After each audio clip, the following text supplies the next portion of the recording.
Panguva inoyi vanhu voshamisika zvekare vachiona mutungamiri wenyika achirwa U10 achidzokera zvekare kumarinda aiwa kuHeroes Acre uko kwavari kuenda kunoviga aiwa Vice Marshal retired Winnie aiwa Mandeya, and she is the first aiwa Air Force aiwa Marshal anoonekwa kunzi declare a heroine wenyika yeZimbabwe. Sana pena mashoko nenhau iri kunzi ina maspeculations akawanda, pane matheories ekufa kwake zvakasiyana siyana zvobuda chitogwa nevanhu panoti subscribe like on the bell kuti tipinda pari pamunhau paenda Nick Mangwana mudanyira chiti this morning His Excellency President Emerson Mnangagwa will preside over the burial of Air Vice Marshal retired Winnie Mandeya in the National Heroes Acre. Comrade Mandeya, a pioneering senior officer of the Air Force of Zimbabwe, passed on in the early hours of 28 April 2025 at a local hospital in Harare. She was 64.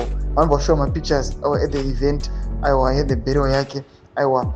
Ichitoitika panguva inoi aiwa nevanhu vanga vachiimba nezvizvi zvachiitika panguva inoi. Maspeculations evanhu vatoshamisika zvavo nezviitiko izvi. Some of the people they are being said kunzi aiwa these are the people vakaleader at the rise of ED Mnangagwa muna 2017 vakaleader the coup. Vari kuonekwa kunzi panguva inoi pari kuonekwa kunzi tipa critical point, anything can happen right now. Chinongo pane mavoices ari kuratidza kuti ari kujamuka angazokonzeresa again vachi leader another coup against the current leadership iripo. Panapa vanhu vanofamba mastreets vataura mashoko vachiti aiwa these are consolidations ari kuitika kuti aiwa the regime irambe ine grip on power. Kana vachinge vadestroya all these links nevanhu ava aiwa that same coup ikaitika pakutanga aizombofaitika zvekare.